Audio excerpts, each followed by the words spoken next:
You've all got your cups of tea, your snacks. Brilliant. Glad to hear it. Oh, Brona has. There we go. We need to keep the IT technician, marketing officer / lifesaver fueled, don't we? Okay. Right. Well, I hope you really enjoy it. We're all here in the background. Please feel free to use the chat box, ask any questions anytime. And I'll hand you over to Phil, who will introduce himself and let you know his role in the skit and deliver this evening's presentation. See you in a bit, everybody. Brilliant. Thanks, Jo. Can everyone hear me okay? Brilliant. Fantastic. I will apologise. My internet was very, very unstable a minute ago. It let me know. It flashed up on the screen. And you can imagine the panic that filled my eyes there when that came. I was like, oh. It's lovely to see everyone today, and to see some familiar faces and some new faces as well. It's great to see everyone today. Thank you for giving us a bit of your time tonight.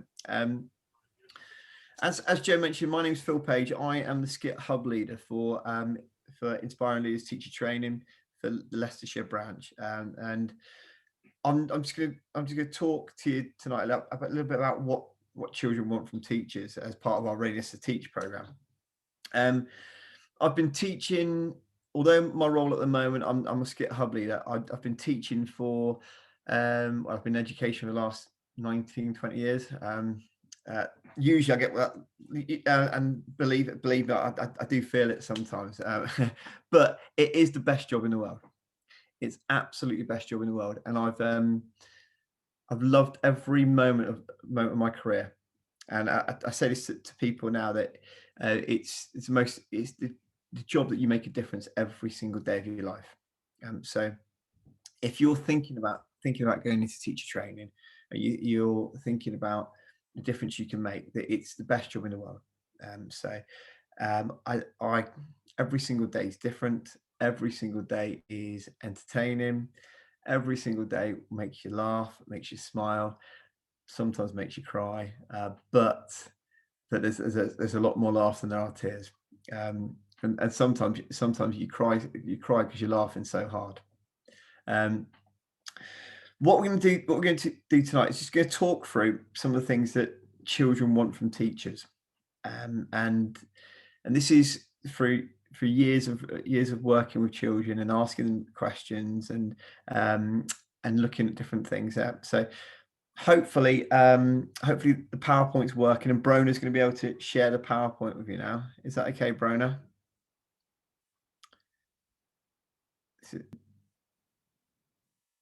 Lovely. Thanks, Brona. If you can get onto the slideshow, that'd be amazing. Thank you. Right. Okay. As mentioned, my name's Phil, and I'm going to be talking about what children want from teachers. And it's really important that we know that, because that'll help us, give us an insight to our future careers and working with the children.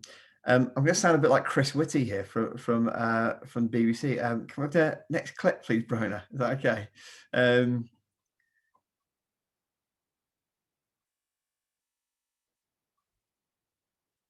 Brilliant. I always start every single one of my presentations with a little bit of an icebreaker and a rubbish joke. So I thought I'd combine the two with this one here. So here is my icebreaker with you, and it's the reason I've got this icebreaker here is because it represents what teaching is all about. It's about and I always say it's about relationships. It's a very, very tenuous link. I've got a ship in it. It's relationships, and all the time, you develop relationships with the children, because children will never learn of somebody they don't like or they don't respect.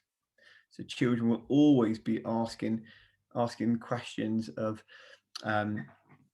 questions about you, and developing relationships with the children is fundamental to helping the children to make progress, to feel safe, to feel secure around you.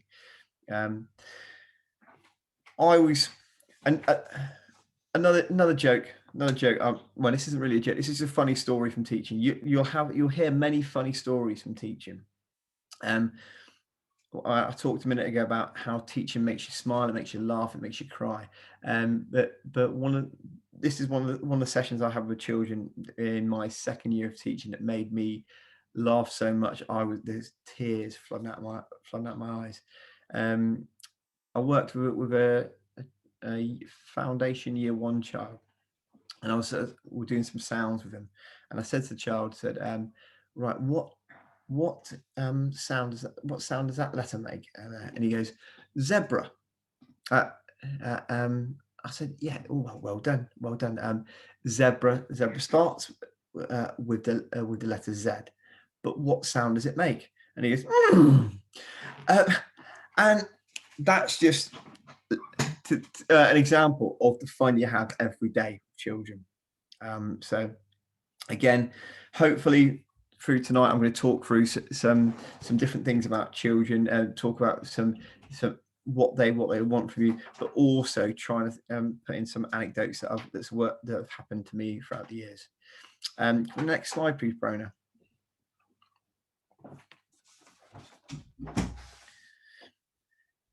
This is a little thinking point now. I just want you to try and think of what kind of things do you think children want from teachers? So just have a little think now, and then when you've thought of a few things, just put them in the chat bar. If you're new to Zoom, then the chat bar's at the bottom there, and just click on the chat bar, and you can just say what you think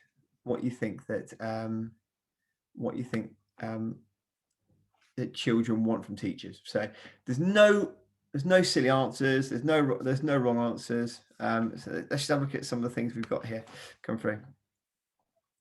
Brilliant. So we've got trust, friendly face. Yeah, lovely. Someone who's fun and fun. Someone with consistency. Yeah. A teacher that cares. Yeah, really important, Emma. Yeah. Fairness, clarity, reliability, secure and routine. Yeah, fantastic. Yeah, there's lots of those are great things there. Someone who's passionate. Yeah, definitely, Martha. Someone who's passionate about their job. Enthusiasm. Yeah, fantastic. Brilliant. All of these are someone who listens. Yeah, all of these are fantastic things, and they're such important skills that you need to be the best teacher. If we can go on to the next slide, Brona, that'd be great. Thank you. Okay, this is Rita Pearson, and you might have seen Rita Pearson before, but this is something that we love to share, and hope, fingers crossed, it'll work on Brona's computer. It wasn't working on mine earlier on. So what we always want you to try and think about, what is your why for teaching? And we always think that every child needs a champion.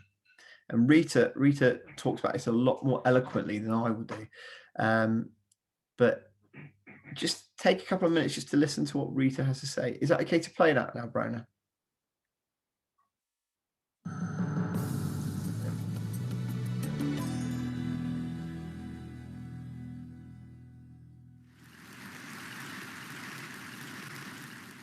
I have spent my entire life either at the schoolhouse, on the way to the schoolhouse, or talking about what happens in the schoolhouse.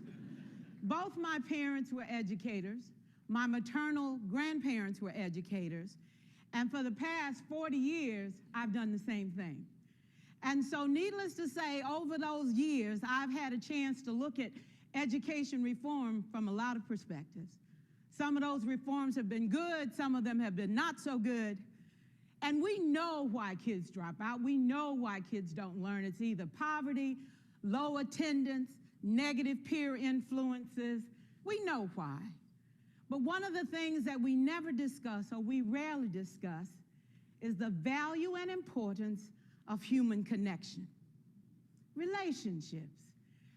James Comer says that no significant learning can occur without a significant relationship.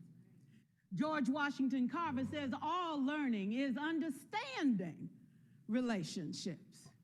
Everyone in this room has been affected by a teacher or an adult. For years, I have watched people teach. I have looked at the best and I've looked at some of the worst. A colleague said to me one time, they don't pay me to like the kids. They pay me to teach a lesson. The kids should learn it. I should teach it. They should learn it. Case closed. Well, I said to her, you know, kids don't learn from people they don't like.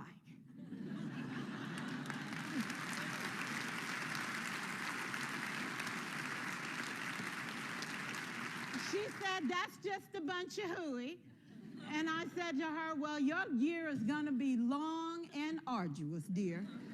Needless to say, it was. Some people think that you can either have it in you to build a relationship or you don't.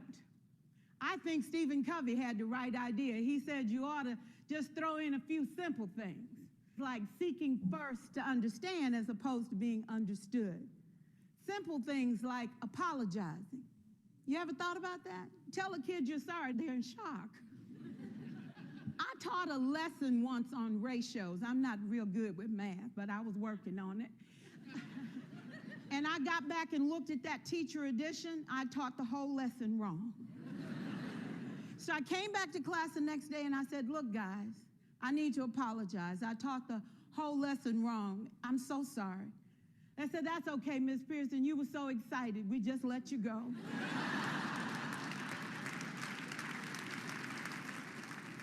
I have had classes that were so low, so academically deficient that I cried. I wondered, how am I going to take this group in 9 months from where they are to where they need to be? Hi there, And everyone. it was difficult. Thanks for joining us for It this was webinar awfully today. hard. My name's Tom. How do I raise the producer here at self-esteem of a Kickstarter. child and his Before academic working here, achievement at the I same was time? Can someone turn Tom off, One year please? I came up with a bright idea. I told all my students, you were chosen to Thank be you. in my class. Because I am the best teacher and you are the best students, they put us all together so we could show everybody else how to do it. One of the students said, really?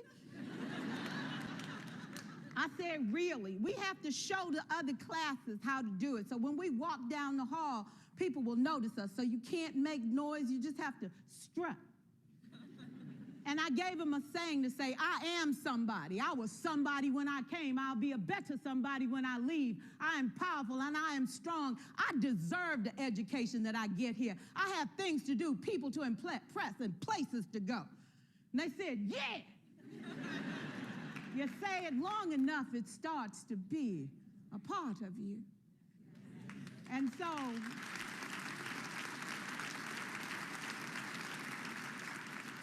I gave a quiz, 20 questions. Student missed 18. I put a +2 on this paper and a big smiley face. He said, Miss Pearson, is this an F? I said, yes. He said, then why'd you put a smiley face? I said, because you on the roll. You got 2 right, you didn't miss them all. I said, and when we review this, won't you do better? He said, yes, ma'am, I can do better.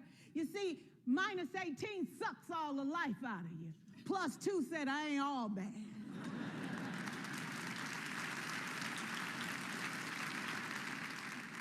For years, I watched my mother take the time at recess to review, go on home visits in the afternoon, buy combs and brushes and peanut butter and crackers to put in her desk drawer for kids that needed to eat, and a washcloth and some soap for the kids who didn't smell so good. See, it's hard to teach kids who stink. And kids can be cruel. And so she kept those things in her desk, and years later, after she retired, I watched some of those same kids come through and say to her, you know, Miss Walker, you made a difference in my life. You made it work for me. You made me feel like I was somebody when I knew at the bottom I wasn't. And I want you to just see what I've become. And when my mama died 2 years ago at 92, there were so many former students at her funeral. It brought tears to my eyes, not because she was gone, but because she left a legacy of relationships that could never disappear. Can we stand to have more relationships? Absolutely. Will you like all your children? Of course not. And you know your toughest kids are never absent. Never. You won't like them all, and the tough ones show up for a reason. It's the connection, it's the relationships. And while you won't like them all, the key is they can never, ever know it. So teachers become great actors and great actresses, and we come to work when we don't feel like it, and we listen to policy that doesn't make sense, and we teach anyway. We teach anyway because that's what we do. Teaching and learning should bring joy. How powerful would our world be if we had kids who were not afraid to take risks, who were not afraid to think, and who had a champion? Every child deserves a champion, an adult who will never give up on them, who understands the power of connection and insists that they become the best that they can possibly be. Is this job tough? You betcha. Oh God, you betcha. But it is not impossible. We can do this. We're educators. We're born to make a difference. Thank you so much. Thank you, Brona. Well, I for one, every time I watch that, I become incredibly inspired. So many pertinent points there that Rita brings out. You'd love to be in her class, wouldn't you? Absolutely love to be in her class. But she's so passionate about education, so passionate about the children, and that's the sort of people we want in the profession. We want people that are be passionate about making a difference to children's lives, and trying to develop those relationships with all children, because they're fundamental to everything. They underpin everything. As she said then, as I mentioned earlier on, children don't learn of people they don't like. And that's not me saying that when you go into class you're all singing, all dancing, all jokey. We'll unpick things about what they like in a second, but it's about being that. Well, some people have alluded to it earlier on, being that consistent, being that person there. And every child comes into school. Comes into school. The biggest question they ever ask is, does this person care about me? And Brona, if we can go to the next slide, that'd be great. Thank you.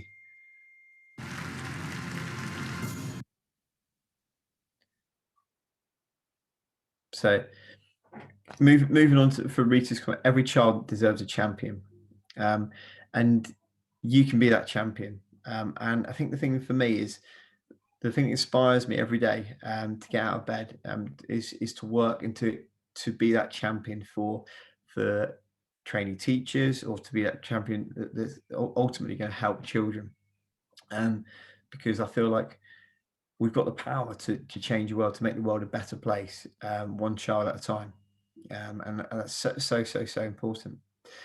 Thanks, Brona. Can we get the next slide, please? And I've always said, this was at my training years ago, and this is something that resonated with me in my university. The lecturer said to me, the biggest question a child ever asks is, does this person care about me? When you walk into a room, when they're all the time, and linked back to what Rita says, you've got to show you care about the children. From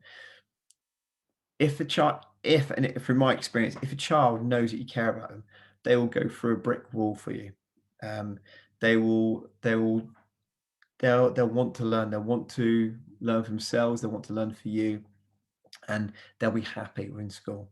And that's what we're looking for. We're looking for happy children that we can help to be the best they can be.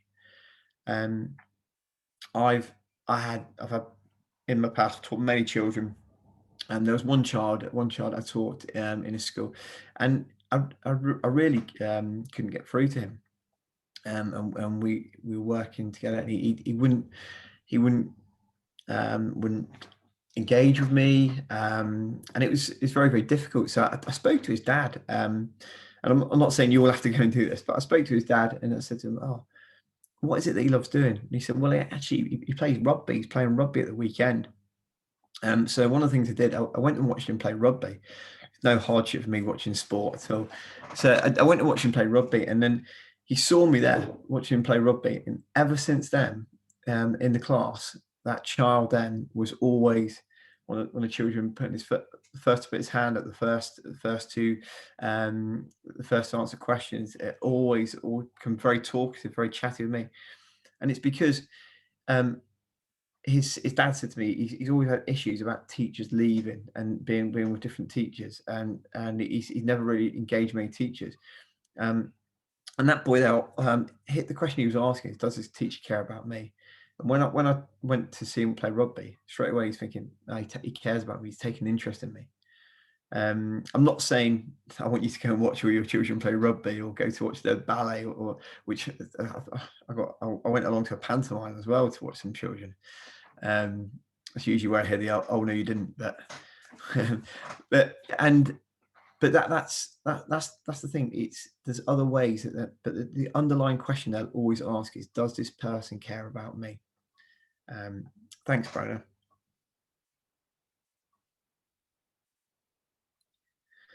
This is my little man. Because I thought, obviously I've just been able to go back into schools now, but when I first did this presentation, I wanted to try and get some feedback from children about what they want from a teacher, because everything we do is for children. This is Sam. He's in reception class now. Absolutely loves his teacher. Absolutely idolizes her. He didn't like going into preschool. Absolutely hated it. It was kicking and screaming going in there. But since he's gone into the his primary school, he loves it. The reason he loves it is because the relationship he's built up with his teacher. But I'll let Sam tell you what he likes about her. So, Brian, if you can click on that one, that should provide a link there. Brilliant, thank you. Sam, what do you like about your teacher? When she does a happy dance and she has a smile on his face. She has a smile on her face? Yeah. Oh, fantastic. Does she ask you lots of questions to help you with your work? Yeah. Yeah? Does your teacher care about you? Yeah. Do you like your teacher, Sam? Yeah. Thank you, Sam. I'm not going to lie, he's not always that angelic, but I think the big thing for Sam is he does know that teacher cares about him. He, as you said, he loves it when she does a smile and does a happy dance. That was take 2, because he did say when she wiggles her bottom on take 1. So we thought, do we take that out or not? But yeah, he loves his teacher. He's got that relationship with his teacher, and he loves school as a result of it. And you've got that power as teachers. You've got that power to help children children that might be coming from different backgrounds have such an enjoyable and great experience of school. I've heard so many horror stories of children that don't like school, and for many different reasons. And it's hard sometimes as teachers when we've got children that don't want to be in, and maybe they've got bad behavior, but it's looking past that, and it's thinking, actually, looking past the behavior, looking at the child and thinking, how can I make a difference to that child? Can we have next slide, please, Brona? Hi, Sam. So these are some of the questions I've asked children in the past, of what they want from the teachers. So I've gone around, I've asked children this through the last 16, 17 years, because I've always been interested in it, and I've always used it to try and help improve my practice. So these are some of the things that children have come up with. Next slide, Brona, that'd be great. Thank you. Someone that greets me each day, someone who wishes me a good morning, and they send me off with see you tomorrow. Children like to be safe. They like to know where they are. I've spoke to some teachers in our trust that say their children have said to them in the past, they don't get someone who speaks to them kindly all weekend. They might not have a smile. They might not be smiled at all weekend. So when they come in the mornings, they love it. So the teacher said to me, I need to always make sure I'm really happy first thing in the morning when I see them, and I wish them all a good morning. And then at the end of an evening, I say, see you tomorrow. It's shown that they care, because they might be going home to houses where they might not be getting the same attention, the same care. So that's just a simple thing that we can do. That makes a huge difference. And just by taking 2 seconds to say to them, good morning, how are you? And send them, I'll see you tomorrow. I've had a great day today. It's been brilliant. I look forward to seeing you tomorrow. Even if the day's been a bit tricky, you say, I'm looking forward to seeing you tomorrow, because we keep building those relationships. Thanks, Brona. Again, this links into what I just said about when the teacher smiles, I can't help but smile. And this is a little challenge I'll ask you to do, actually. When you go off, try and smile at somebody, not a random stranger in the street, because they'll look at you all funny. But if you smile at somebody, it's very, very, very, very difficult for them not to smile back. It's a great poem. It talks about smiling being infectious, and you catch it like the flu. When someone smiled today at me, I started smiling too. I'm very careful when I talk about infectious diseases, especially in these current times. But it's a great poem, and it's something that when you smile at a child can't help but smile back. And then when children smile at you, it is so infectious that it produces energy within the classroom. So even when it's the hardest days, try and put your smile on.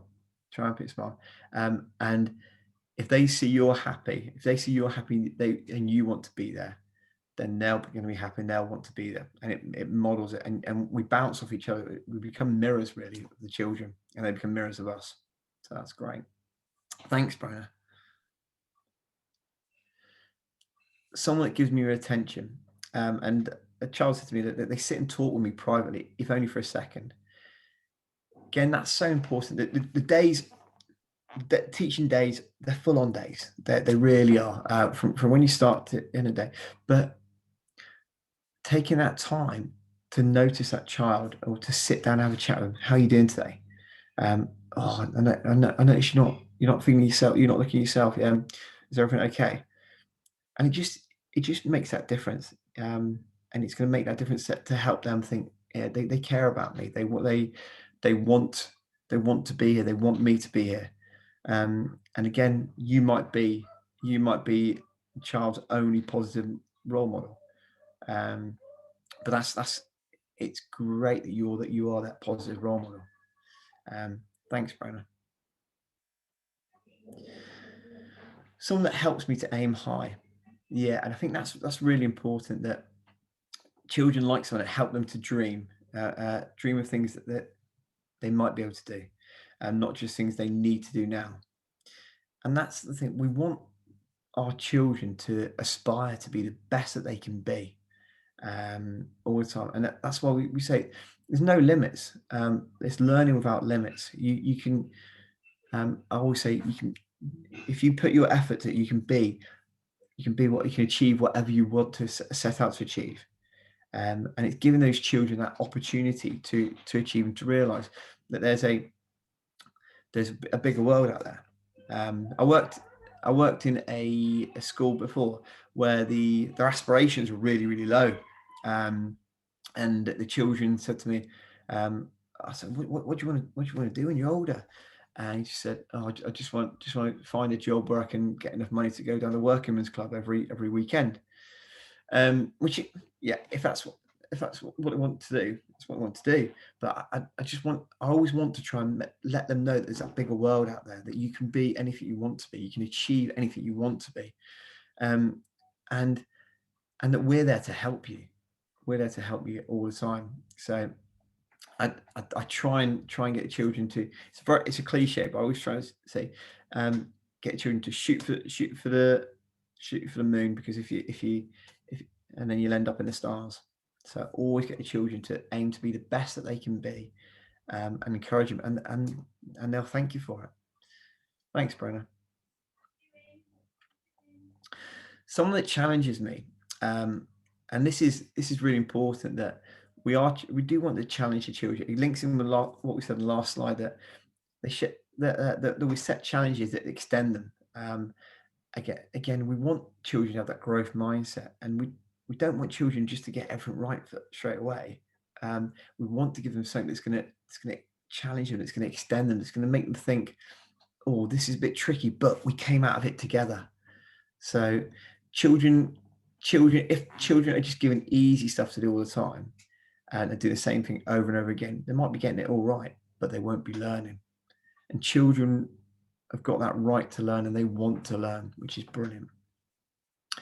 Thanks, Brenna.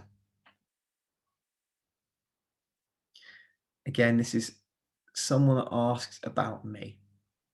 So how was your weekend? What games did you play? These are key questions you ask the children when you come back in on a Monday morning. Did you go anywhere nice? Also, we ask about the children there because they might not have anyone asking about them. And the thing, really important thing as well, and this might sound a simple thing, but it's what a lot of people forget. When you ask a child about them, listen to what they say and look at them, give them that attention. It's very, very, and I know I've done it in the past as well, and I've seen the look on a child's face, and it mortified me. And when I ask a child about themselves, and then someone's pulling me, Mr. Page, and you turn away while they're speaking, and then I look back and it just broke me. So I made sure from then on I always give them my full attention when I'm talking about them. Thanks, Brenna. Again, someone that gives me time, and this might be time to talk, but also it gives you time to think. And thinking time is so important when teaching, that we give children that time to let things crystallize in their mind. So when you're asking questions of children, or when you're asking children to do something, give them time to think. It's really important, first of all. So if I was ever asking a child to a question, I'd never go in and say, right, I want what's 5 add 4? Tell me how you worked out 5 add 4. Right, go to that child there. I'd always give the children a chance to think about what they know, have a go at working things out, have a go at talking to each other before you ask them a question. That's really, really important, that you give children time to think. And it helps them to reflect, and helps them to work things out. It's much better to do that than go straight into asking them a question and putting them on the spot. So giving children a chance for things to sink in, giving them a chance to reflect, is so important. And by taking that time to do that, it helps with their understanding of the topic, but it also helps with their understanding of the world. Thanks, Brona. How many times have I said thanks, Brona? It feels like a lot, doesn't it? Someone that lets me ask questions as well. And this is really key. Throughout a lesson, whatever lesson you're doing, it's the children should be able to ask and answer questions. When a child asks questions, they're developing their thinking. They're thinking further about it. And I always argue that people don't necessarily ask a question unless they've got a good idea of what the answer would be, or unless they want clarification on what an answer will be. People don't ask a question about a complete random topic that they don't know anything about, because learning builds on learning. So in your lessons, when you're teaching, when you're watching lessons, see how teachers let children ask questions, because it helps them to work out the answers. And if a child's asking a question, they've already got an understanding on some level of what's going on, but they need that question to help let things crystallize in their mind. and it develops that inquisitive mind. And I think there's a study, I can't remember the exact numbers here, but there's a study that say the child asks, I think it's around 100 questions a day as a young child, but then that deteriorates to within 15, 20 questions as you get older. And that's something that upsets me, really, that the fact that children are stopping asking questions because as they're getting older, they're becoming less inquisitive. That might be because they've become less passionate about education, or they become less passionate about their learning. But in your classes, please encourage children to ask questions. That's how they learn. That's how they consolidate their learning. A questioning classroom is a great classroom, phenomenal classroom, where you ask questions, where they ask questions. It's great. Thanks, Brenna. I think this is important as well. Somebody who engages me, and try and think about activities that are going to help the children to learn, but also get them that's going to stimulate them. That's going to that's going to get them exploring.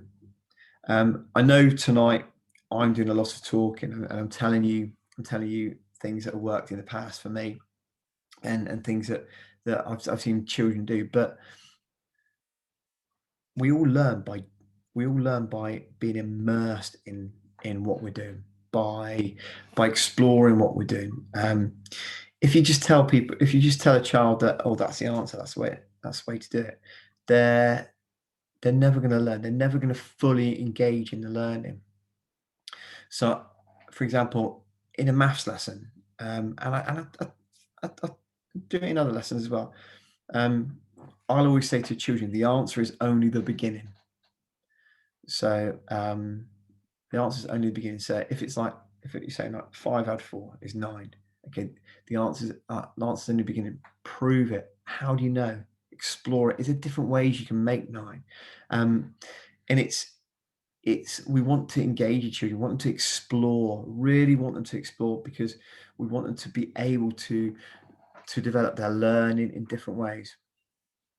And also put fun ways that are going to help them to learn. We're not talking about making every lesson a comedy. There are some lessons where teachers, where I've seen in the past, teachers do fun activities and the learnings come second. I'm not saying that at all. Always have the learning at the heart of the lesson, but you can think about the fun ways you can do this one, and fun ways are getting them to explore, getting them to engage, getting them to do it themselves, so they're not passive learners. It's so important. All of these things I'm saying to you tonight, I'm just saying, if you're going to schools, if you're watching videos, see how teachers do this, and think about how you can do these things as well. Thanks, Brona. And this is really important. Well, setting boundaries. I think someone said this earlier on as well, but they want teachers that are firm but also fun, and they want to know where they stand. That's really important. Children love boundaries.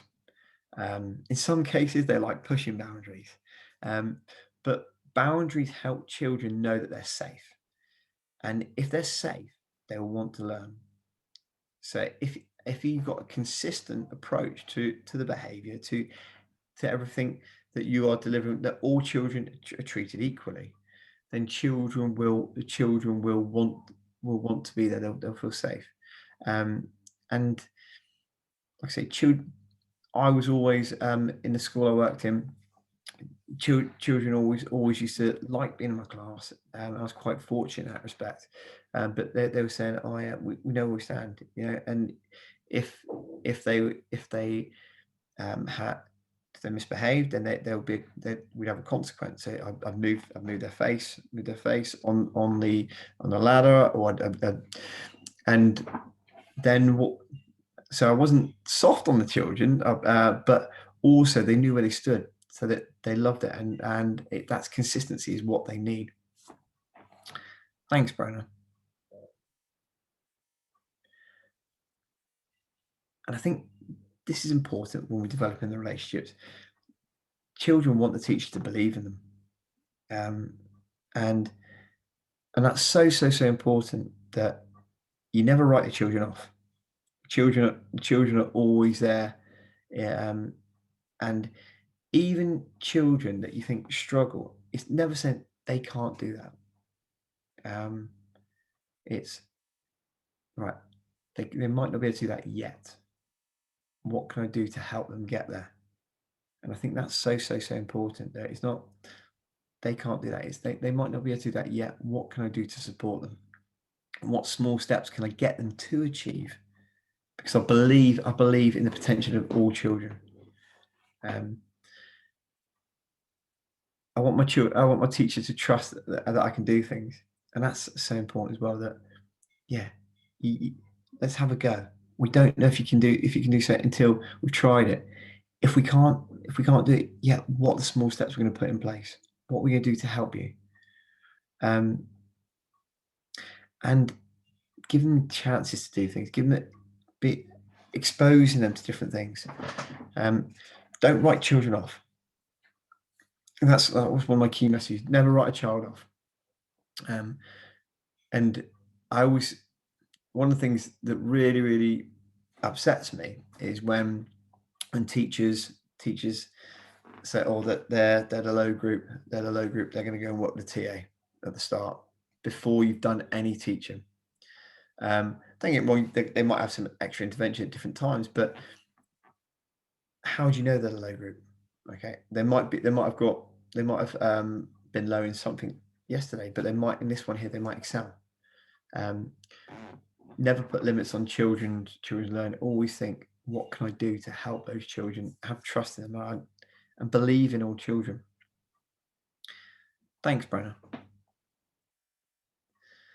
I'm conscious that I've spoken for a while there. So what I'm going to do is, Brenna, if we can stop sharing for a second, that'd be great. So I can see people's faces as well. That'd be lovely. I'm just conscious I've spoke a little bit there. So this is time now for, if you've got any questions for me, pick my brains. Any questions at all about teaching, about what we've seen tonight, about children's education, about the course, feel free to ask me any questions now. This is stunned silence time.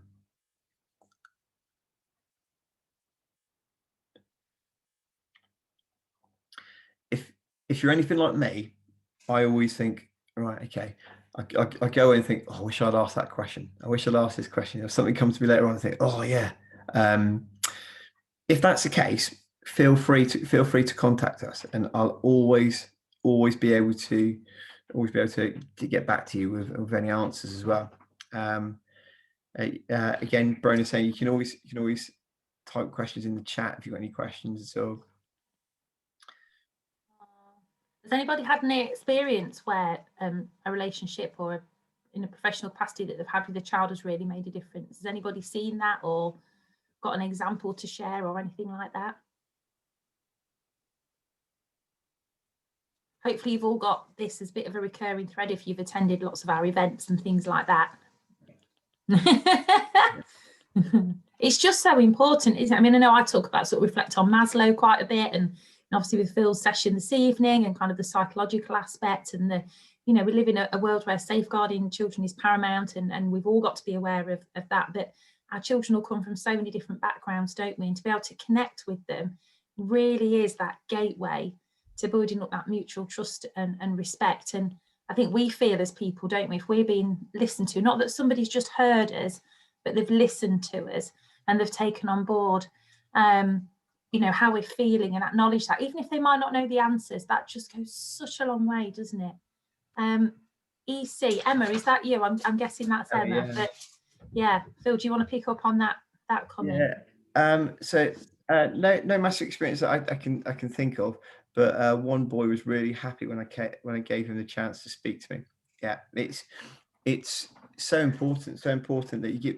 And I'd always recommend when you go into schools, whenever you go into schools, whether it be on work experience, or whether you go on when you start your teaching experience, and you're going to take time to read with the children, get to speak to the children, and take that quality time, and even in your first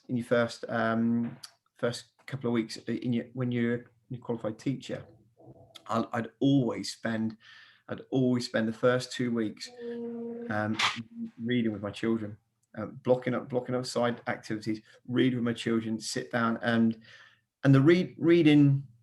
Yes, it's nice to know where they are with their books, but the reading was more ring fence time for me to spend time with the children, so that I could get to talk to them as well, talk to them about the book. Oh, look at that book there. Do you do that? Do you play any of these games at home? So that's really important as well. Any tips for building relationships specifically in secondary schools? Yeah, I'd always say with secondary schools as well, it is taking that time. It's taking that time to, I'd say, share a bit about yourself, so that they see you as a person as well, because I think that's really key.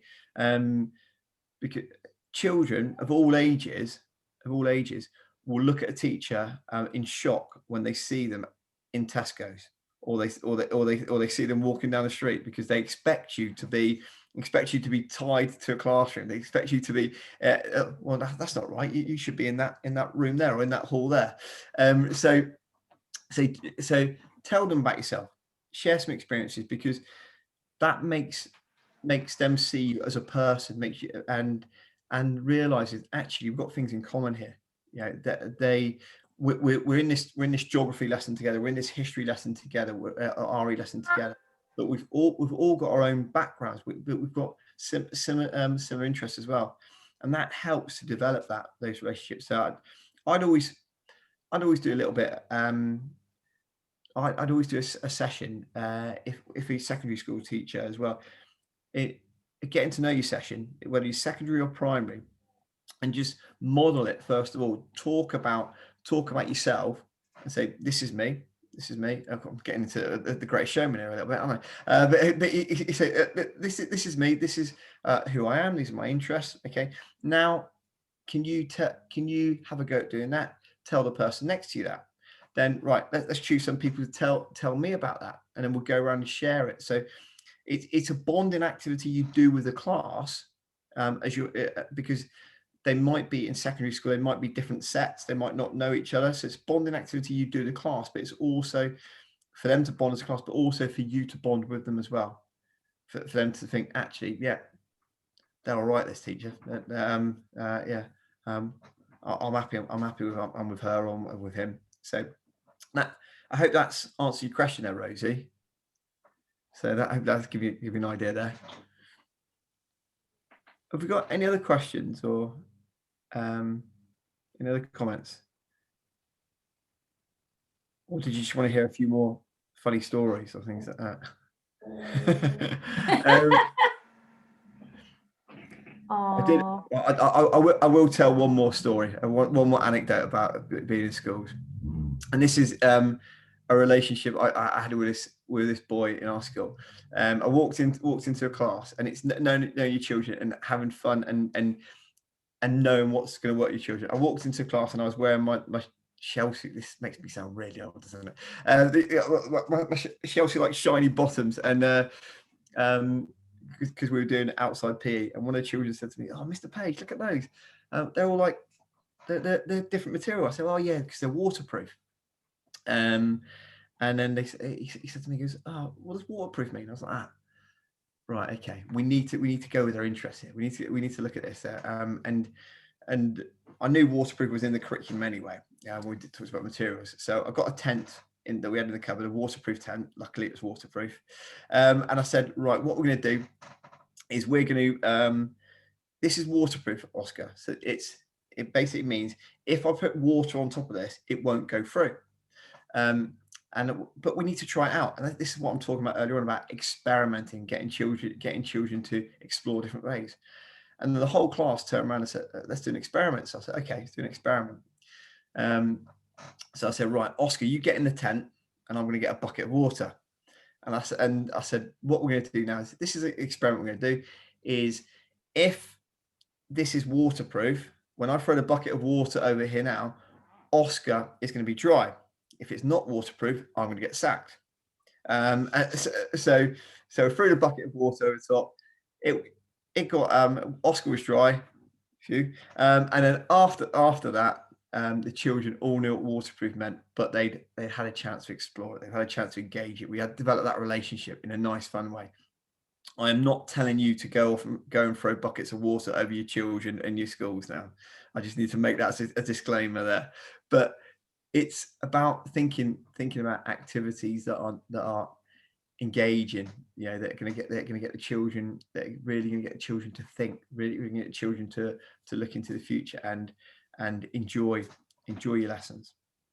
Okay, I do like my stories about schools. I'm sorry if I bored people out there. Thank you so much for listening tonight. I'm hoping that you're still inspired to be a teacher.